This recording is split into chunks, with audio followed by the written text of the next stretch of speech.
Hey, what's up guys? Mike King with King Family Consulting, and in this video I want to talk to you about setting up your lead form for your real estate ads that you're going to be running, and give you an idea of some of the cool tips and tricks that you can do inside the lead form.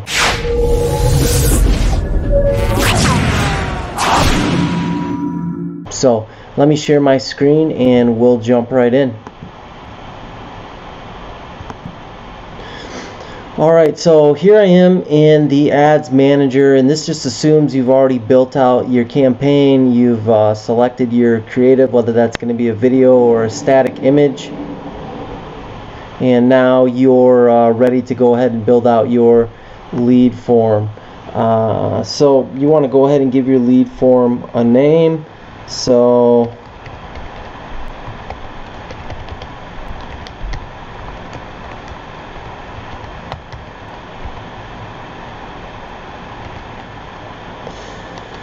and I might throw in the date on there so I can remember if I ever want to access this again. And then now you're going to come down, you're going to select your form type. So there's two preferences to this. It's really a personal preference. So you can use more volume, which means that when someone clicks on your ad and they're taken into the lead form, all the information that Facebook has on them, their name, their phone number, their email address, will already populate into the screen, and they just have to submit it. If you go with higher intent, what that means is they're actually going to get an opportunity to review that information and then make any changes they want before they submit the form. So it's all down to personal preference. Typically we just leave it with more volume, but you're more than welcome to change it to higher intent and test that. Remember, everything in marketing is about testing.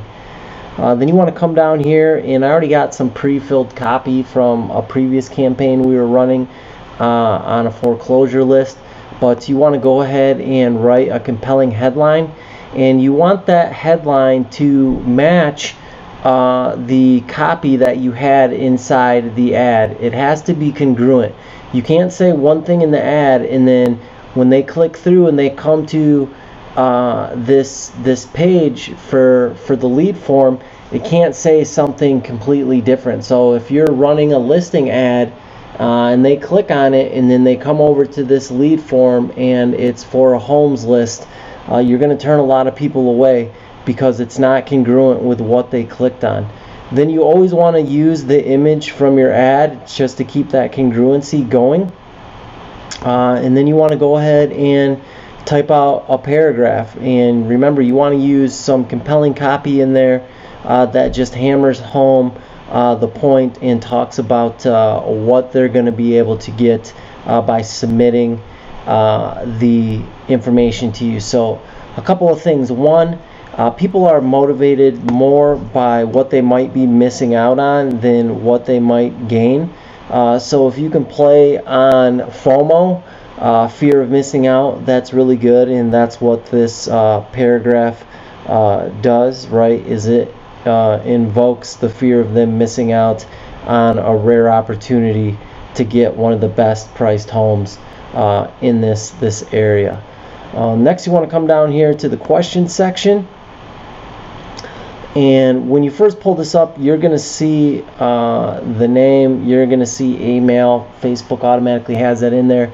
You want to go ahead and you want to add a new question, and you want to select their phone number. It's grayed out because I already selected it, but you can collect a multitude of information depending on what you want to gather. There's demographic questions, you know, make sure that you're not violating any fair housing rules with what you're asking. But I add the phone number, and then we add these two additional questions, which are huge, and I'll explain the reason why. So the first one you want to ask them is, do you currently rent or own? Right, so we're going to come in here, we're going to type that question in there. Probably should use some decent grammar there, and then type in the answers and hit enter. And the reason we want to do that is because we want to know if this person is strictly just a buyer's lead or if they're a seller's lead. And if they indicate that they currently own a home, that's telling us that this is a seller's lead, because more than likely they're going to need to sell their current home in order to purchase a new one. And you always want to remember, people are always like, well, can we just run seller campaigns? You know, there is no such thing as a seller's campaign. And the reason I say that is because you got to remember the psychology of a seller. Most sellers are not going to want to sell their house not knowing where they're going to want to go next. So that makes them a buyer. So if you're running just regular ads and you target or your messaging appeals to buyers, you're going to capture a good amount of sellers in that by asking them this simple question. And then the second thing that this does is it allows us to later retarget and go basically after only those people who answered the question of them owning a home, and serve them up seller specific messaging, as well as we can build custom audiences off of people who currently indicated that they own a home, and then we can build a lookalike audience off of that, which will basically tell Facebook to go out there in our marketplace and find everybody else who matches that same commonality. The second thing we want to ask is we want to get a time frame, right? You're going to have to do some follow-up. It's just the nature of the beast with any lead that you get, but a true professional will go ahead and put a system in place to help them with that follow-up, but you want to gauge that time frame, right, so that you can score the leads appropriate to which ones need the most attention and the most frequency of messaging from you. So we go ahead and we type in and we ask them, when are you looking to purchase your next home? And then we give them a couple options: ASAP, 1 to 3 months, 3 to 6 months, 6 to 12 months, and then never.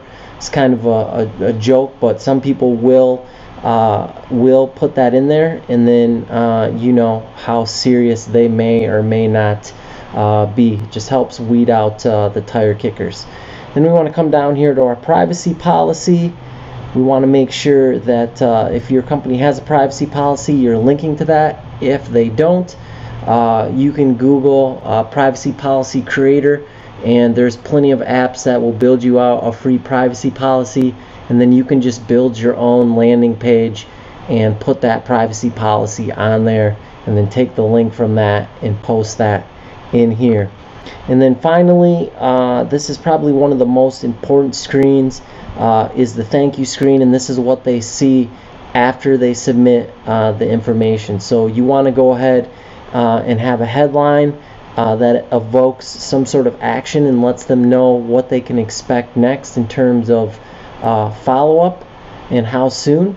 And then you want to give a little description that offers a call to action, an additional call to action, and that's what this description has right here.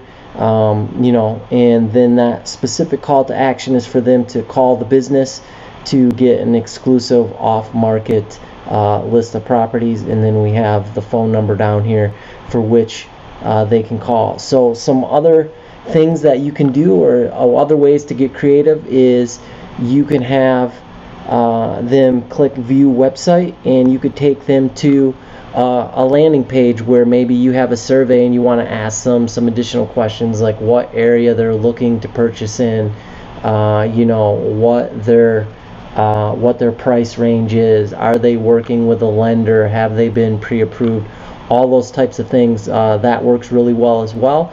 You could take them to directly to your calendar so that they could book an appointment with you for a buyer's presentation or a listing presentation.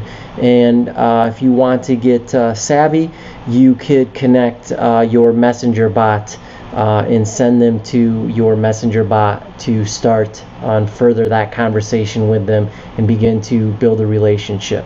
So there's a multitude of different ways that you can execute on this and leverage the lead gen form. So if you found this video helpful, please hit the like button, share it with any other realtor or person that you know would find this information useful. Subscribe to our channel, and then as always, until the next video, go out there and make it a great day. Thank you very much.